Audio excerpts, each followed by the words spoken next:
Okay, can you see that? Yep. Yes. Right.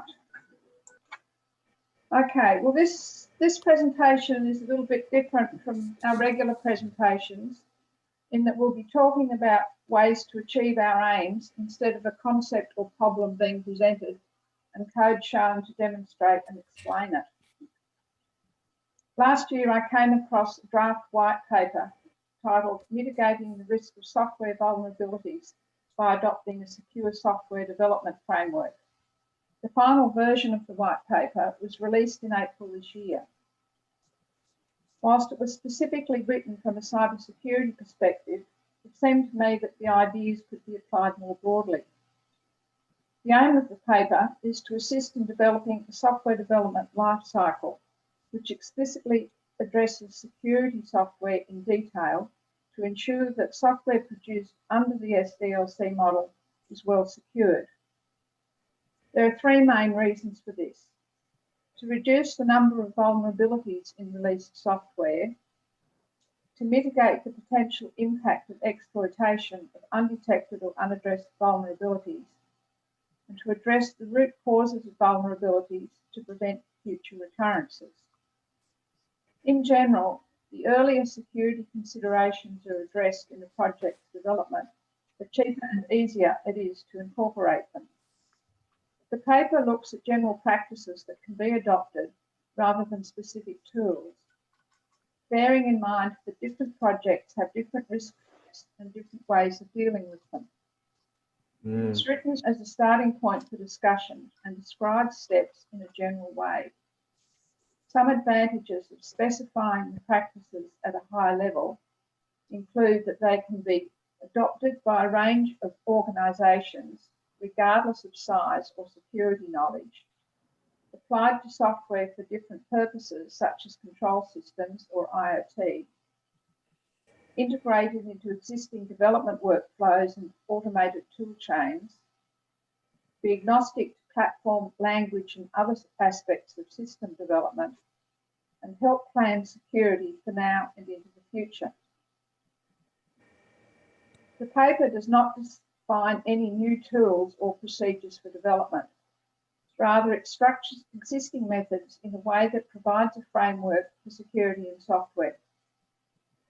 For this discussion, I have cherry-picked parts of the paper that can be applied to a small group and discuss some issues not covered by the paper. Quite a number of points made are relevant to medium and large organisations and cannot be implemented or prescribed for a development team, such as one or two people. It seems to me that the framework can be used generally to apply to reducing general faults and producing quality software. To quote Don Coots from a discussion on testing that he presented to Canberra ADUG, these techniques can be used to produce the product right in our quest to produce the right product.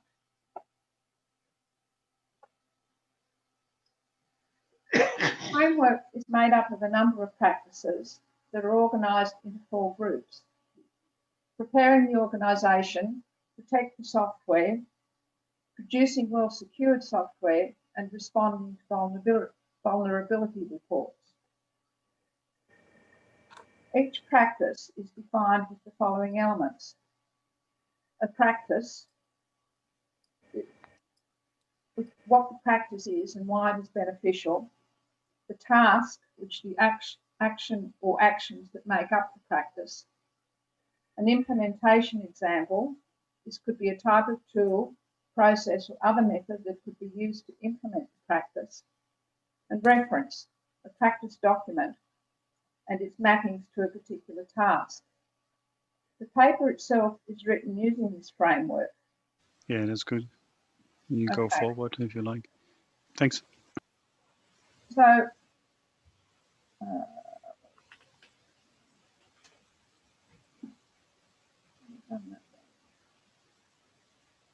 when discussing some of the practices, I've combined descriptions of elements for brevity.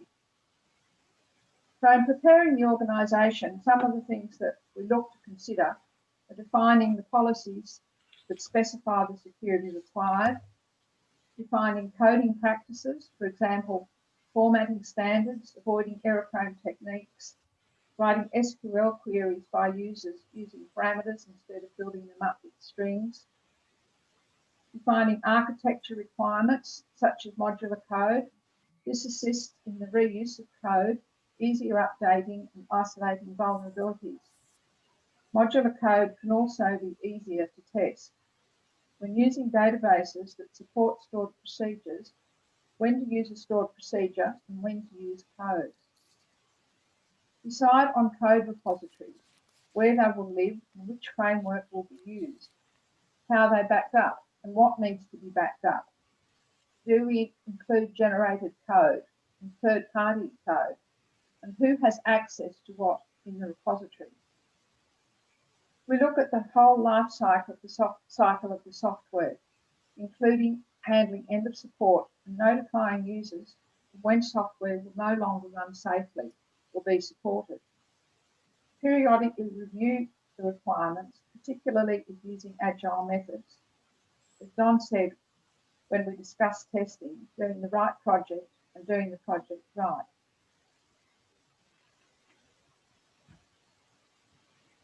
When preparing the tool chain, we need to specify which tools are to be used.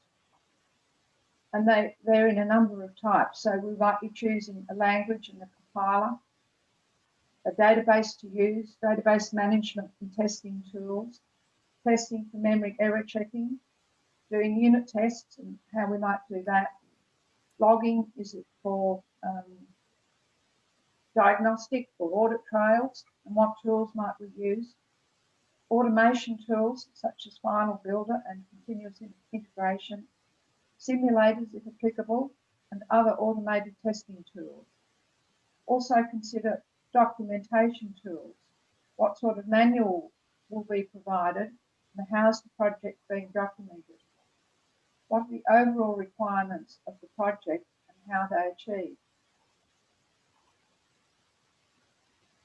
Specify how tools are to be integrated. Can documentation automatically be generated from code? Can unit and other tests be automated with an application like Final Builder or using continuous integration?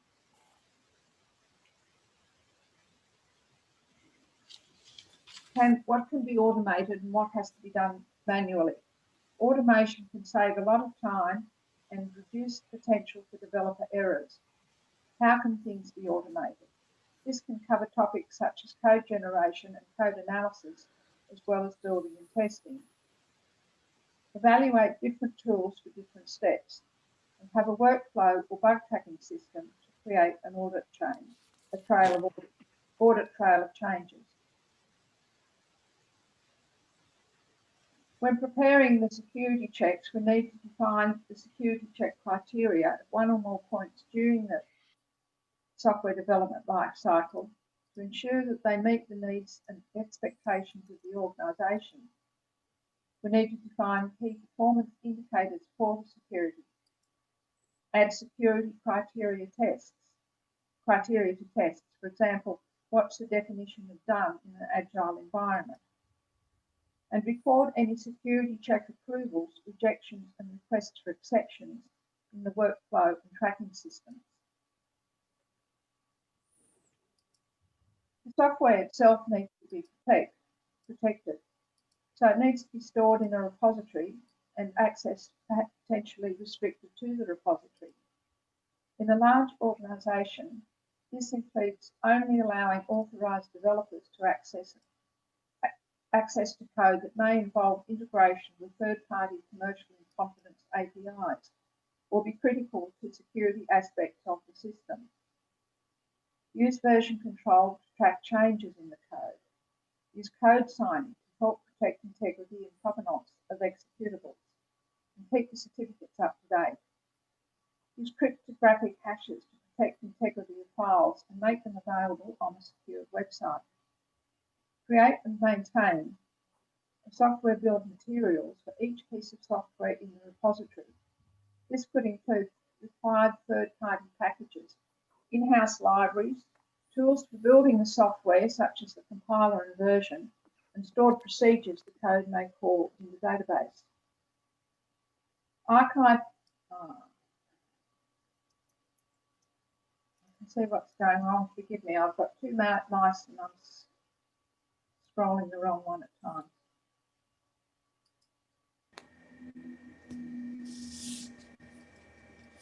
Okay, archive and protect each release of the software, including third-party libraries, documentation, and release integrity verification information.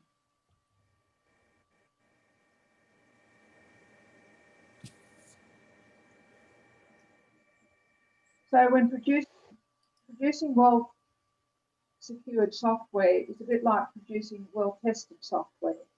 We design with the threats in mind, and we test for those threats. We have someone else review the design from a different point of view and confirm it addresses the threats. Reuse existing well-secured software where feasible instead of duplicating functionality. Check that third-party software complies and get it changed if not.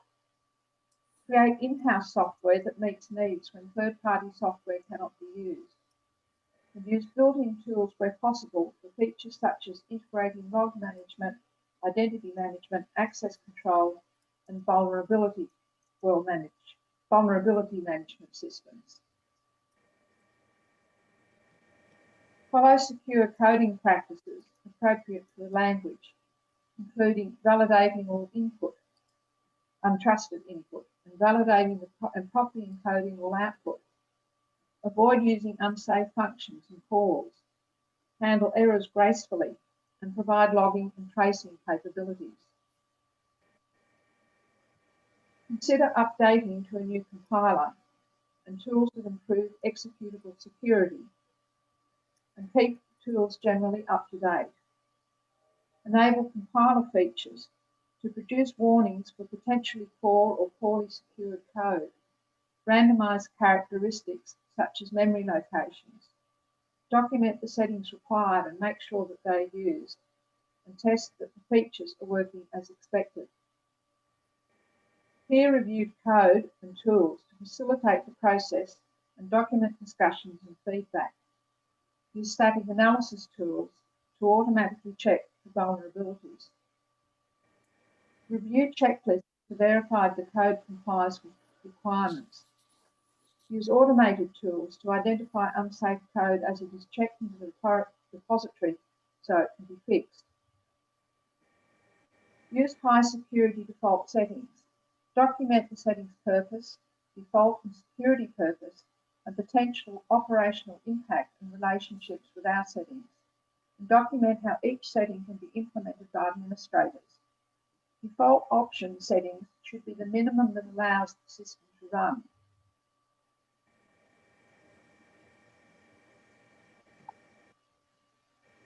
Look at the testing practices and test code by the developers.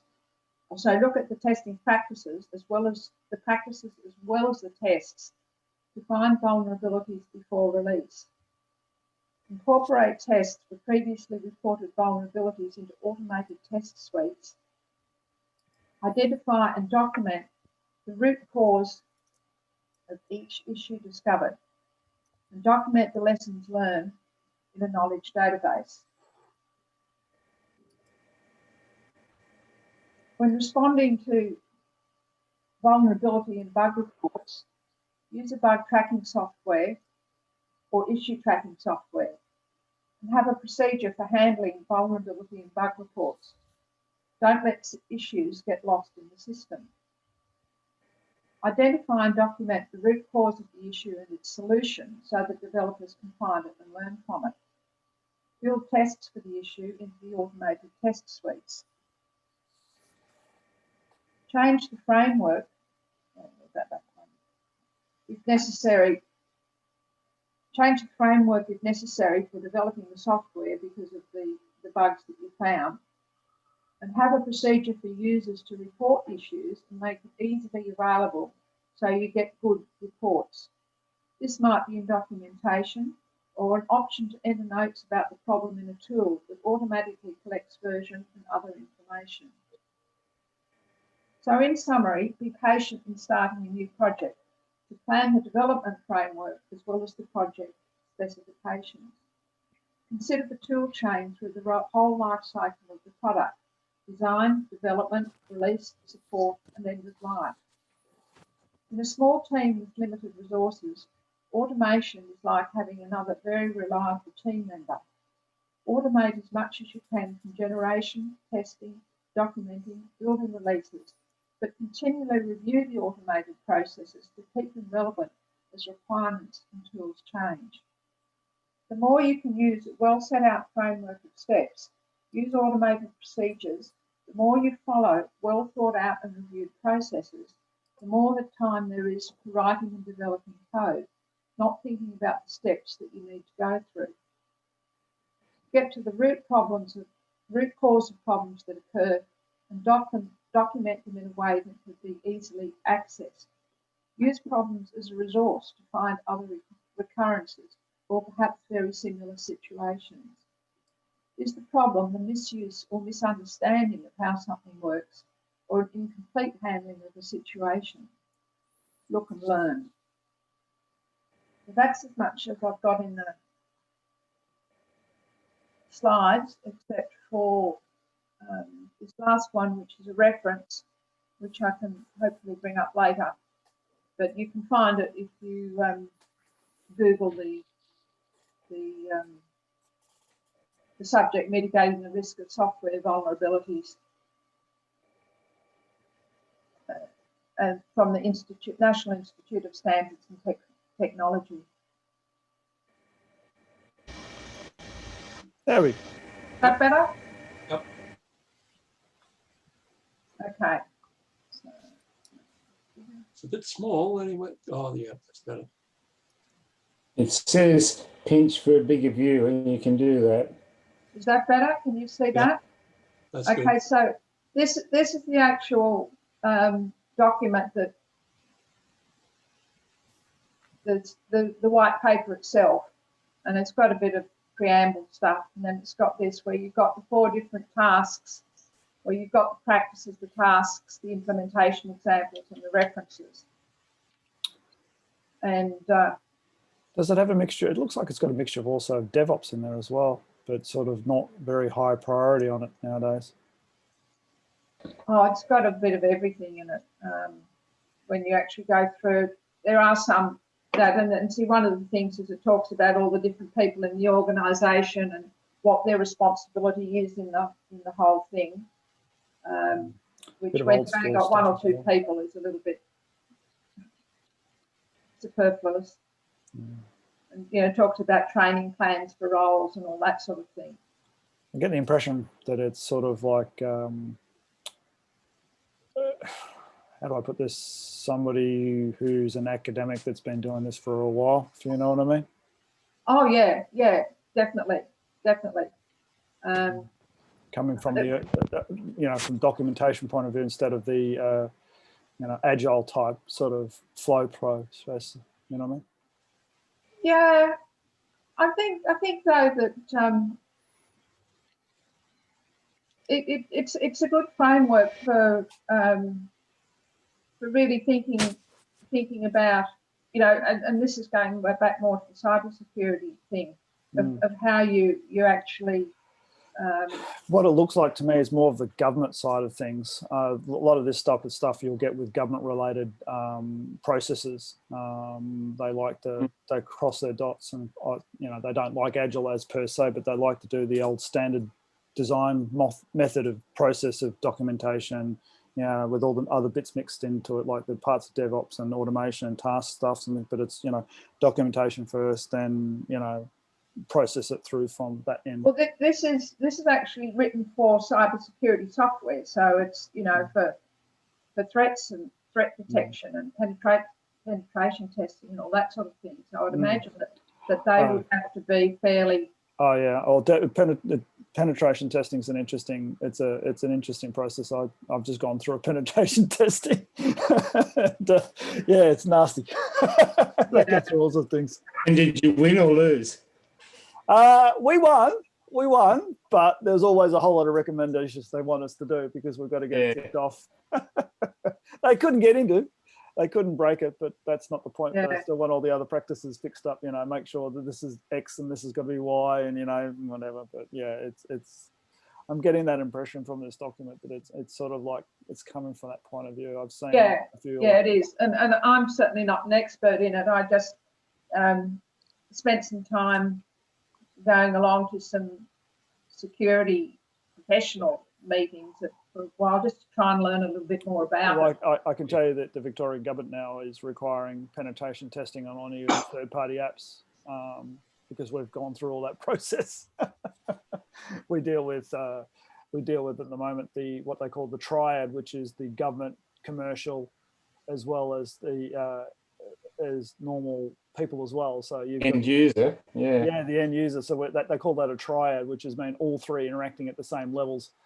It's a pain in the ass, and keeping all the balls going at the same time and making sure all works is always an interesting experience. And hardcore.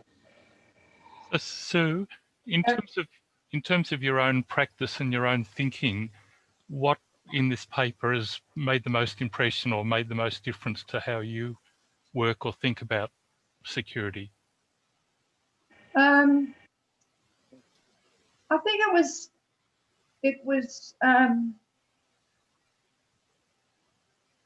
just really expanding my thoughts as you know, looking at it. I've worked on my own for so long that I don't have people to bounce ideas off so much.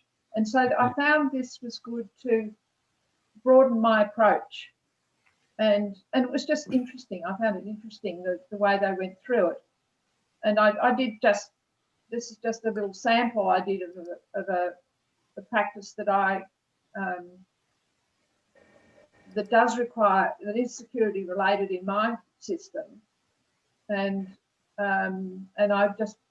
I put it here, and I thought, well, this is really probably quite a good way for this part of the system to do a bit of specification. And this is, you know, for operators who can use the system, and having a look at, you know, what we're doing for defining operators and storing that, or defining what sort of password that they use, and then because for things like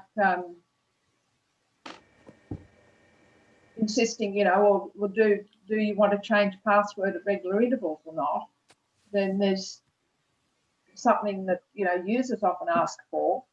But there's this article here that I've got from SANS just says it's not really the done thing anymore. And so you've got some justification when you're arguing or discussing with your end users what approach and why you might not be doing just what they think is the right way to do things, just because they're not as experienced. But I thought something like this, where you can actually link what you're doing with, in general terms, with how you're doing it and why you're doing it, was sort of a good way of helping to get your thinking sorted out. Yeah, it's good to have a checklist like this so that you can go through and sort of see Yeah. things that you might have just not thought about. Yeah. It also gives you a degree of evidence in terms of best practice with your customers. Yeah. So I didn't think that. Speaking, Sue, of what you said about at the beginning of your comment, you mentioned twice agile, and it seems to conflict, and I would agree with that, with everything else you said for the rest of the presentation. What's your view on agile? Well, being a single developer who is dependent on providing what the customer wants, I think of my own approach as being agile. Whether it fits the industry definition or not exactly, I don't know. But if somebody says, client comes along and says, oh, I'd really love to have this in the system, then I'll have a look at it, and if I think it's worth it, then I'll put it in. And this might change what I'm doing. So I don't see any problems with saying, okay, well, let's see, how does this fit into the framework? What do we need to tweak here? What do we need to tweak there in order to provide it? I don't see this as being prescriptive. And one of the things that they do say is you've just got to keep revising it because times change, tools change. And well, it's not only that, times and tools do change, but it seems to me is that agile is an implementation about something which nobody's ever investigated to depth. I think. So is though agile's it's a word, it's nothing better. I've done a little bit of agile programming and work with teams that do. Nothing about this strikes me as particularly against agile programming. It's a standard definition language design. On the one hand, it means that you need to put a bit of effort into how you do things, but agile programming is not about doing things badly. No, it's just releasing first. It's about release quickly, test well. I think I've featured. It's about joint pair programming so that you can review each other's code for methodology. I think also what you highlight in your presentation, what's the definition in Agile for the word done? Because basically that's what you work towards with more than one person, like the other person being the reviewer and the tester. And maybe it's different for you as you work more by yourself, you're saying. But the definition of done is basically your goal for every change you make. Yep. Yeah, and that's one of the things that makes it hard when you think you've got it done and then something happens, you think, oh no, it's not done.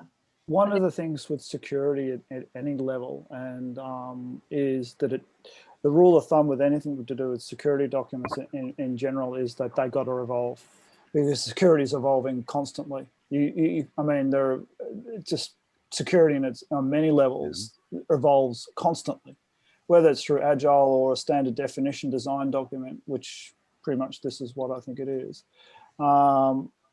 Security is just a constantly evolving thing. So if this helps you get that thinking in, or whether or not Agile is your way of doing it, it doesn't really matter. When it comes down to the problem with security is it's constantly changing. I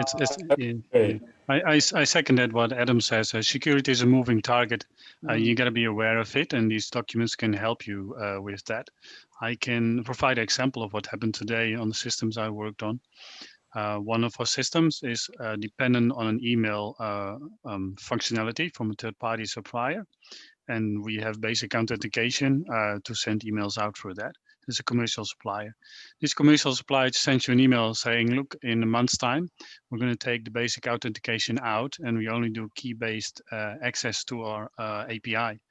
And that's fine, but that provider or component doesn't know we have about 400 sites running that are dependent on that mostly.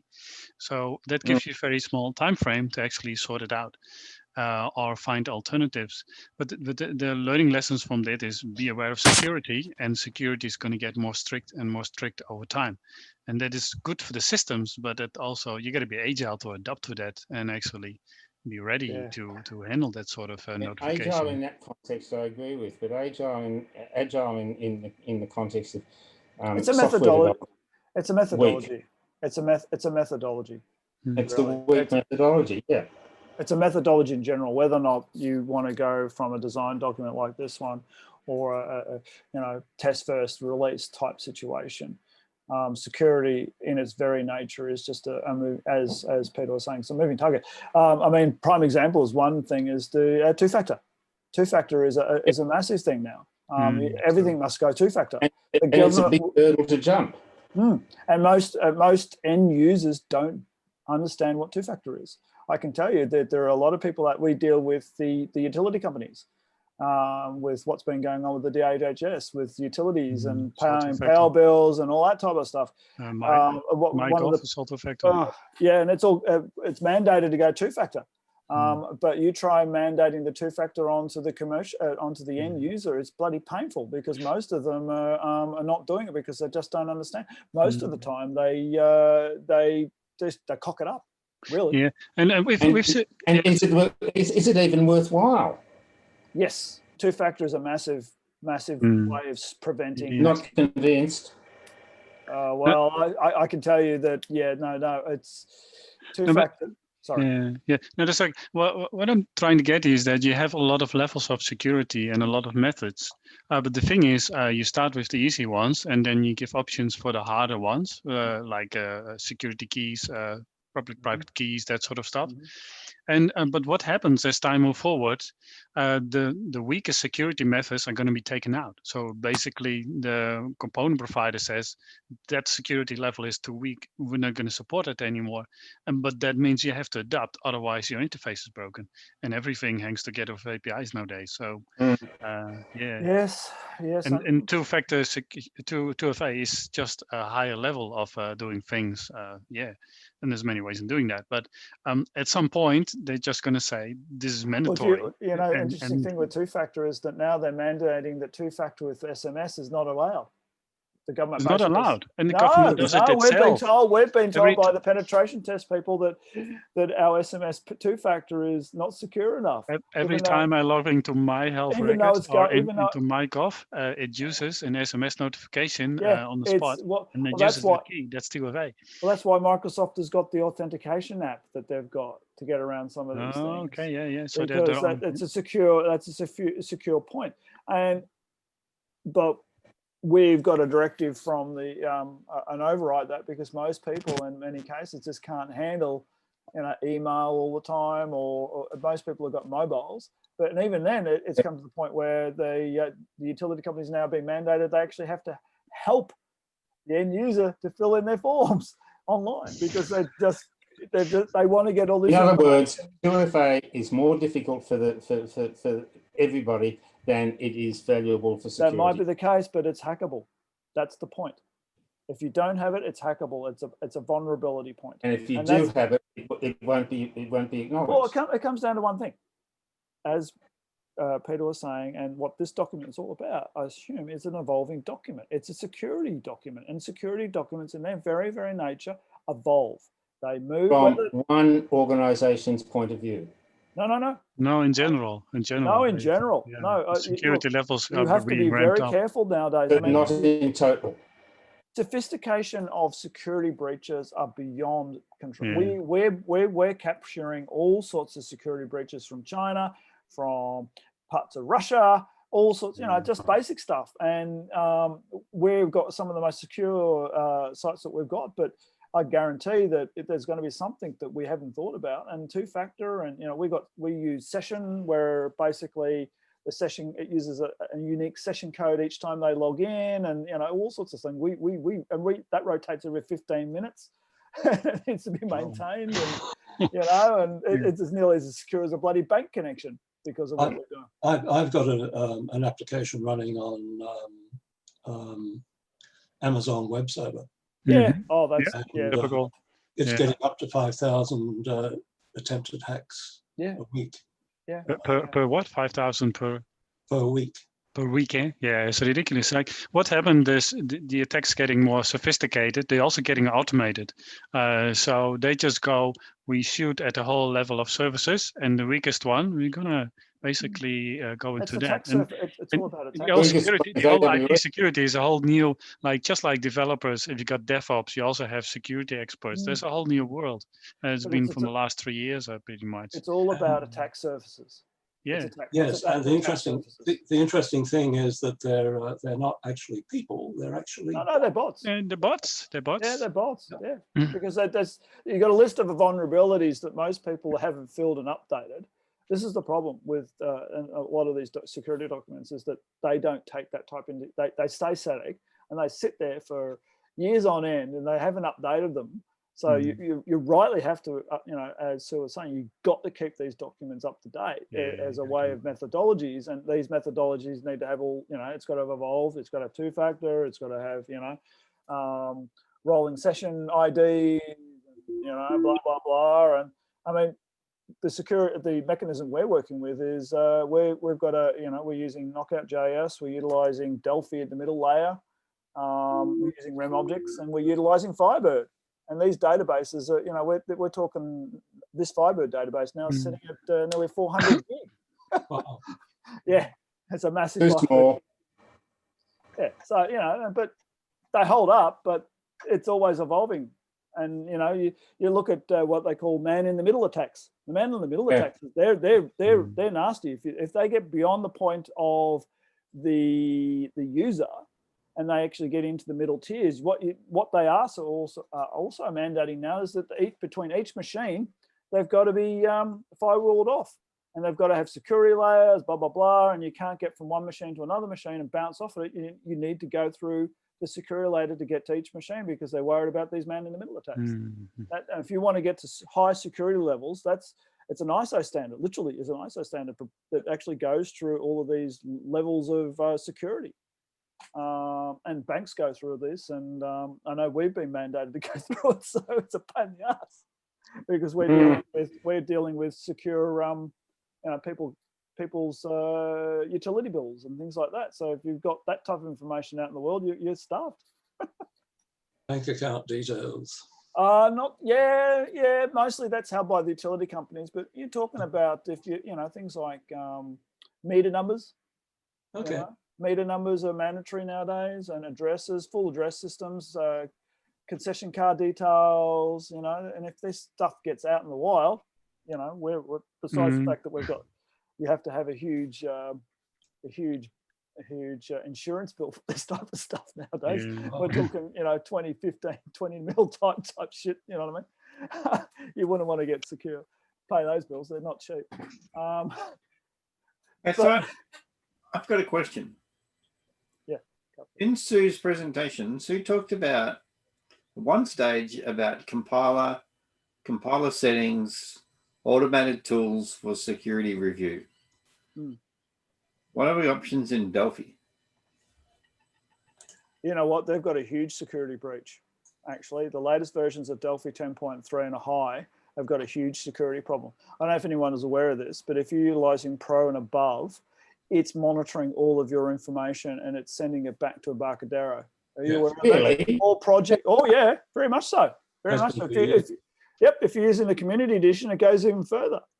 I'm looking around for a hack to stop it because at the moment we can't use Delphi 10.3 and above because of that, because it breaches the Victorian privacy rules. Can you firewall the thing? Don't know. It's in their ULA that they're capturing information. They don't tell you what that information is captured, but it is there and it is sending stuff. It sends. What sort of stuff they're after then? Is it like behavior of the developer? Well, from what I gather, it's sending entire scans of the bloody C drives and the actual projects that have been sent. Is that in your dev, or is that when you release it to a customer? No, it's only in the dev environment. It's in the URL. It's in the URL, literally in the URL. It says that they capture information. They don't tell you what it is, and I can't say too much because there's certain things that are going on with us. Yes. But I can tell you that it captures information and that information gets sent to Embarcadero. Okay, and it's only since they were taken over recently, over the last 2 years. Yeah. Oh, Adam, that sounds like it'd contravene the European. It contravenes the Australian Act. They probably get a special version in Europe. Yeah, no, if you look at the URL, it is actually saying they are capturing information and sending it back for review, similar to what Microsoft, even Visual Studio does the same thing. So don't underestimate that Visual Studio is not doing the same thing. They are capturing information and sending it back for their review. Supposedly, they hash it so that it's a summary over whatever. De-identified, basically. Yeah, but I know that the Embarcadero is not. I will recommend that if you've got anything from 10.3 above, just be careful that information could be back to Embarcadero. And it's all, you only have to search in some of the forums about it. It's all there. It's public knowledge and what they're bloody well doing. But if you get a license out, you got to register product so they know who registered it, right? Otherwise it won't work. So therefore all the other stuff that they fish out, they know which profile it belongs to. It breaches the Australian rules. It breaches no doubt it probably breaches half a dozen rules. You know, it doesn't breach the US rules because you're allowed to do that, because you assume that if you tick the URL, you're done. You're accepting their terms and the conditions. Now, international borders and things like that. Who knows? Look, all I know is that I'm not allowed to, I've got to somehow prevent that information being captured and sent across. I think I'll stick to XE2. It's not in XE2, but it is Pascal. 10.2 or 10.3 of Delphi. And I know if anyone uses the community edition, just bear in mind, if you're using the community edition of Delphi, it's capturing everything on your hard drive. Okay? Including everything. Including the runtime? Yeah. Yeah. Yeah, it's capturing everything and it's sending it back to a bucket, because what they're trying to look for is to make sure that you're not breaching their conditions for open source related software and things like that. So Adam, is that another plea for working in virtual machines? Yeah, I always. If you wanted to be isolated, yeah, network non-isolation, yeah, sure. That's the. I mean, that's. So they can only send what's in the virtual machine and not what else I'm using outside of the virtual machine. That's a good one. Well, Yeah? you'd have to Makes isolate sense. the network, though. Obviously, that's the only way you would deal with it. But it's in the URL. I mean, it's you don't have to look at it's go to the Google some of the forums around at the moment. Delphi feeds. There's a whole lot of forums about it. There's a whole lot of shit about it, but. Just bear in mind that that's a security breach. You know, so somebody's put a piece of software on their machine. It's a piece of software that we love and all. And then over the last couple of versions, they've been implementing man-in-the-middle type attacks. And that is a man-in-the-middle attack. And that's what I'm saying. So that in itself answers the question about, does Delphi get updated? Oh, yeah, it does. It's got a fucking security hole in it. So just bear in mind. Really, my question was really in terms of developing secure software. Well, that is, what would you categorize as developing secure software? The fact that the actual developer who actually you're trying to develop on is actually sending information back. So that's a security breach, I would have thought. Well, it's a security breach of me, but I don't care. That's a different problem too. Can I develop secure software with Delphi? That's the question I'm asking. I would say yes, in general. Well, but to go back to Sue's slide, what settings, what actions, what tools? Well, that's a good question. There's no document about that. And I would suggest that if anyone releases a document like that for Delphi, they might actually get bounced on by a Barcadero because you've ticked on their URL. So who knows? Maybe it's illegal to actually even do something like that. Well, here's a happy customer. I'm sure that it's not. Really. Free Pascal looks good at this point. Yeah, actually, I came across an interesting version of Free Pascal that actually compiles down to the 6502 chip, which I thought was fantastic.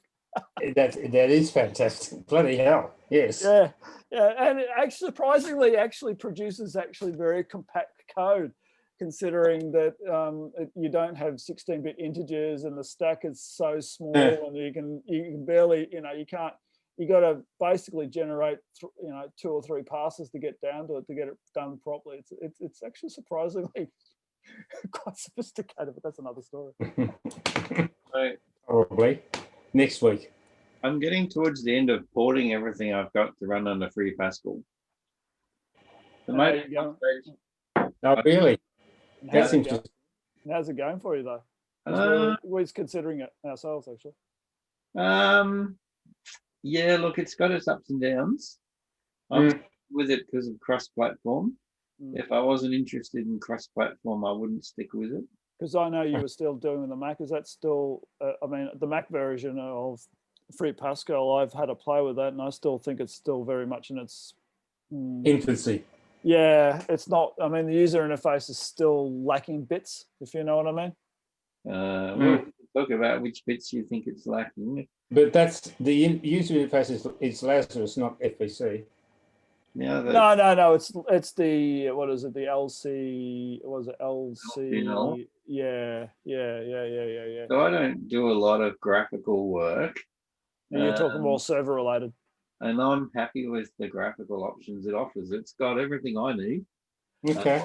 Well, I mean, TMS is on Free Pascal and Roam Objects is on Free Pascal, which we use for backend server. Most of the stuff we use for Delphi nowadays is all server related stuff. So that maybe ticks the box of what you were trying to request. That it you does know, have its does have its, issues. So I can talk to them sometime. In fact, I just found and worked around a bug in the compiler itself while we've been talking tonight. As one does. I thought you were paying attention, Graham. It's parallel computing. And I was fixing the bug. But on the other hand, the more I work in Lazarus, the more I go cringe when I have to go back to Delphi and not have some of the tools that I have in Lazarus and Free Pascal. Okay. How are you finding the user interface for Lazarus? I mean, it's really sort of a throwback to Delphi, Delphi 2 and Delphi 7. Delphi 7 about 6, In 7. what way? Oh, just the floating bits and pieces all over the place. Oh, the first thing I do after I install it is get rid of all them and go to a proper docked interface. Okay. Actually, there is a if you utilize Visual Studio Code, there's actually a plugin for Free Pascal compiler if you just want to use that.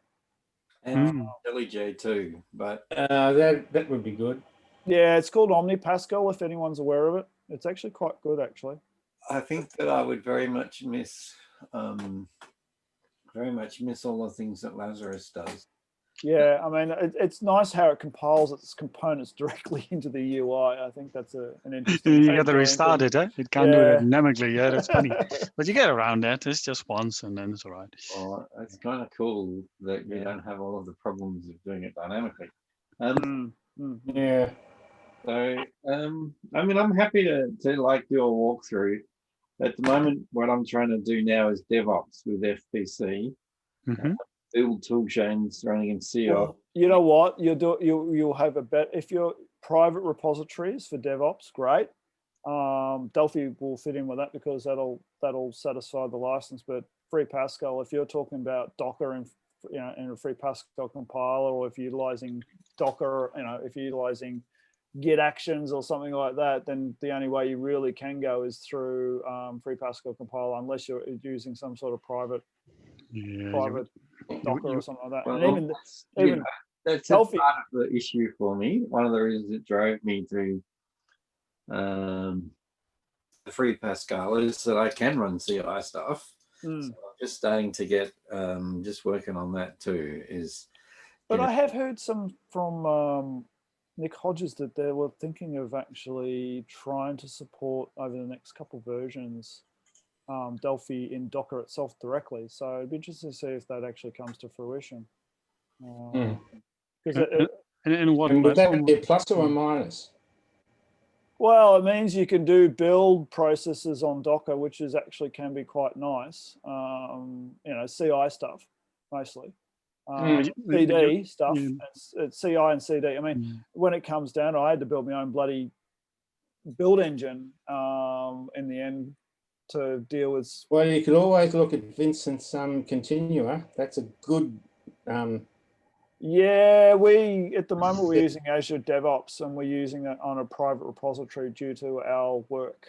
It has to be private due to the government related work. We not only do Victoria, we also do Queensland as well. So we've been busy boys over the last 6 months because of something about a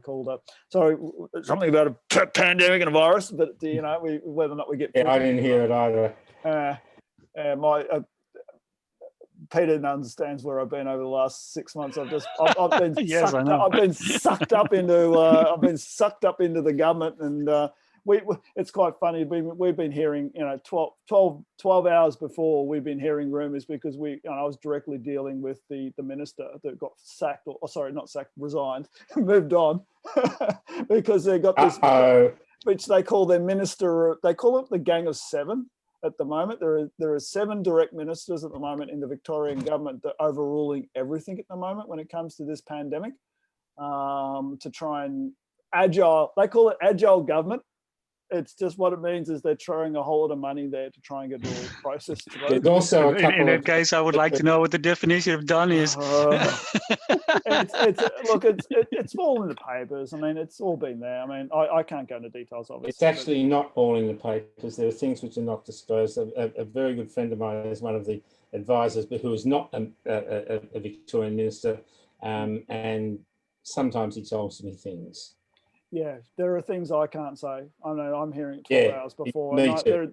there are private things I can't say, and I won't say for obvious reasons, because I've got to go through a whole lot of freaking government processes to get into it and things like that.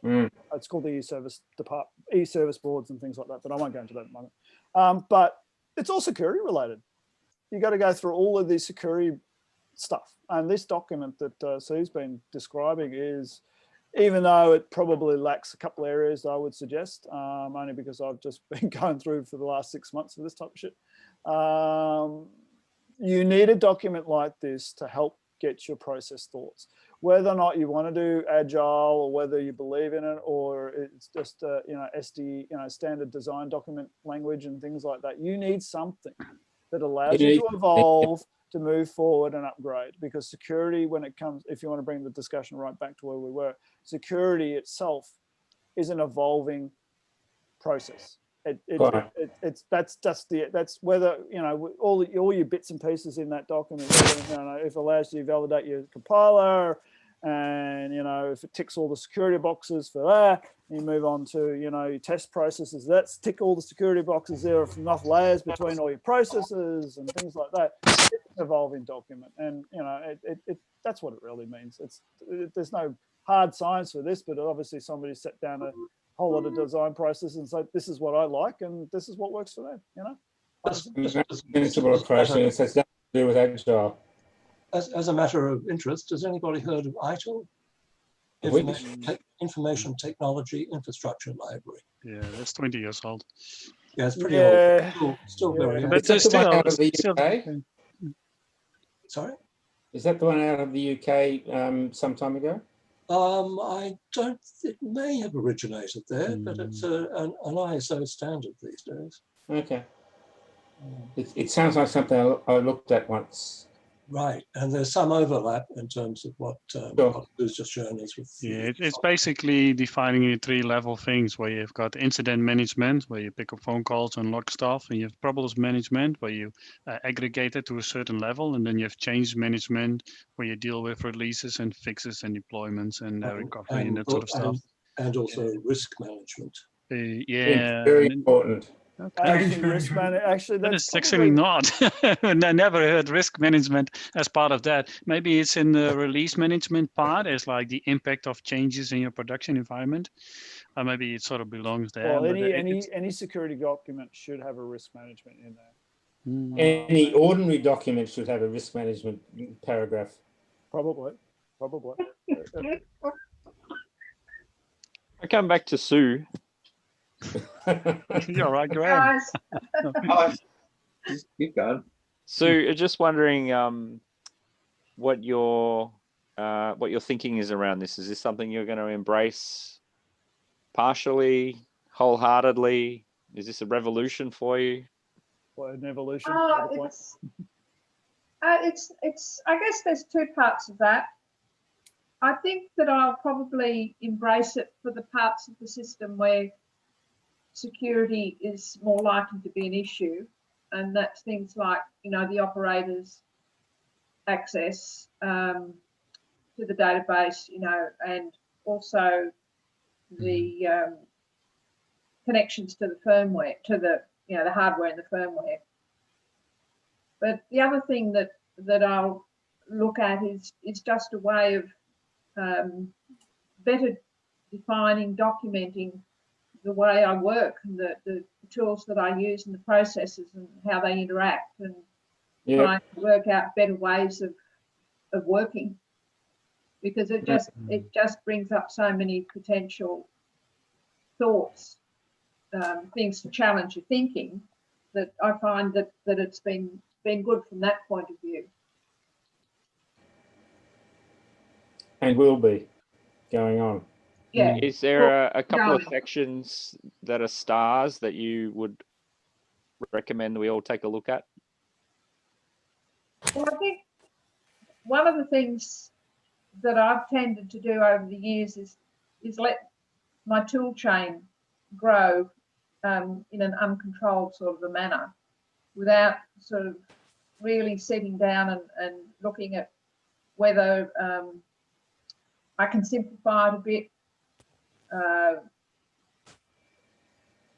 what maybe there are things that I get out of different libraries that could come out of the same library. Just general reviewing what I'm doing, because I've been sort of merrily going on my own little way for so long that I think every now and then I just have to stop and regroup. So I think that's something that I'll do, using some of these ideas and concepts, because the paper is not, it doesn't tell you what to do. It just says these are the different things that you need to think about. Exactly. It doesn't give you the products to work with, or say these products are good for this, or this is good for. You still have to go and hunt and find out those products yourself.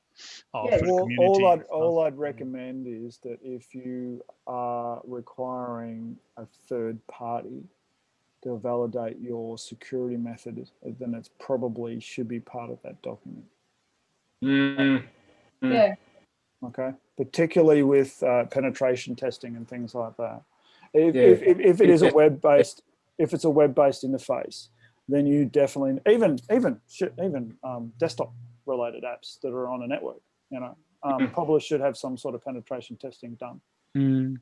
But you really should have a third-party penetration testing as part of your security document to make sure that you've ticked all the boxes right. Because their idea is, or their process is, they make their living from that, and they're supposedly supposed to keep up with that information. And they basically have their standard list of, they know where the problems are, and they will give you the list of the problems you faced, and then that becomes an advice, and you can just start implementing that to make your system better. But you will never know all this stuff yourself, so it's good to have the third party actually there. But it's effectively a security audit. Yeah, that's really what it's about. It's a security audit, and that's really, I mean, you can be the best developer in the world, and I'm not the best developer in the world. I've got a big mouth sometimes, but I'm loud and I make a lot of noise and I make a lot of viewpoints. But the reality is, it's always nice to have somebody come and say, okay, you've left this out, or you've not done this properly, or you probably could shore this up a bit better, even though technically you're not really anything wrong. When then I'll say, well, you can do this if somebody's got this, and I say, okay, that's a valid point. Back to Sue. Yeah. Just wondering what things that you're thinking at the moment of adding to your tool chain or changing in your tool chain. Not a lot, actually.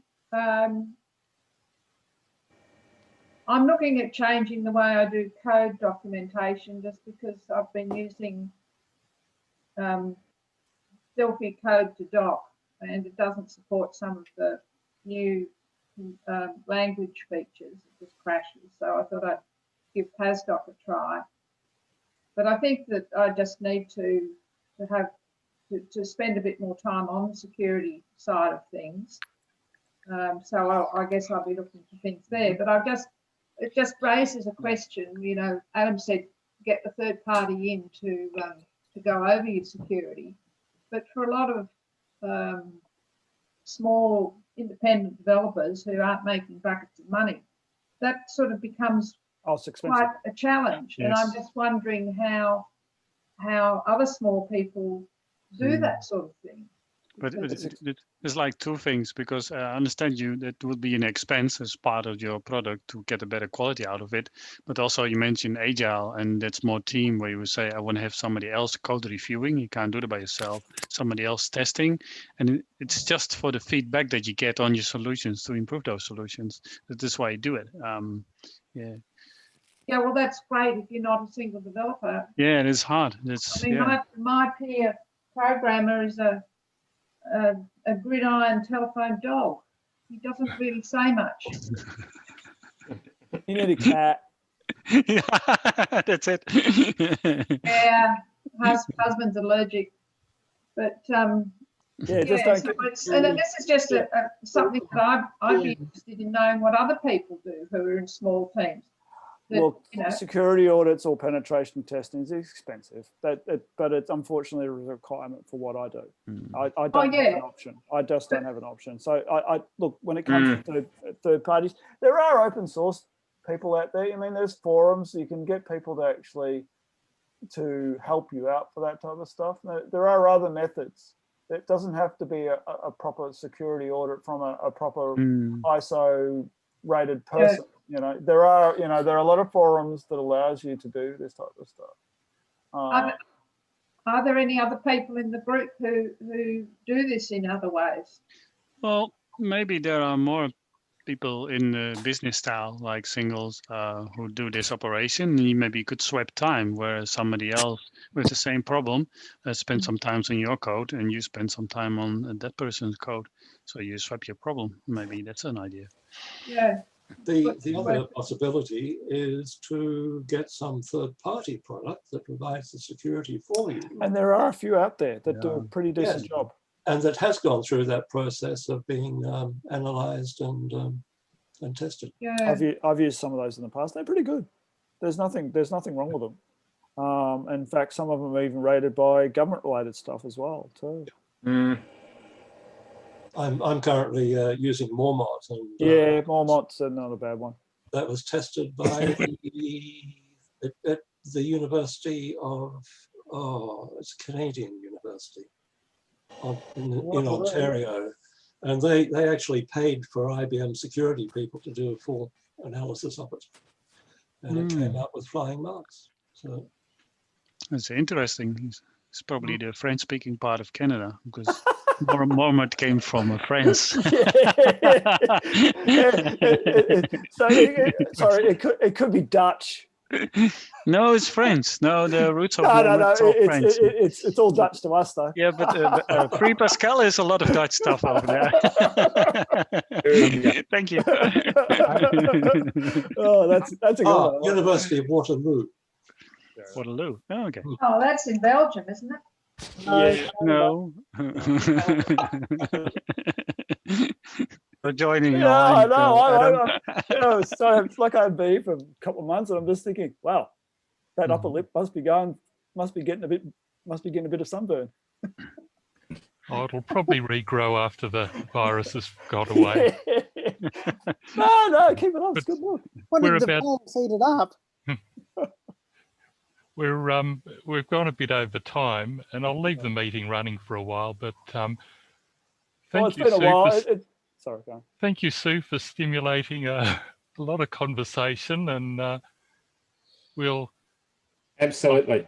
Yeah, so I'll leave the meeting going, and people can keep arguing on whatever they like for a while. If you want to go into separate breakout rooms, I can set up breakout rooms where you can argue about different topics. All I can say is true, but I think the whole point of this exercise is that we're all talking together and interacting. Exactly. Yeah. And I think you did a great start with that, Sue, by bringing up all these points, and you see how much discussion that caused, and that's pretty good. Good discussion. Yeah. It means I could shut up. It's easy for you as a presenter, but you did the preparation, so that was easy for us.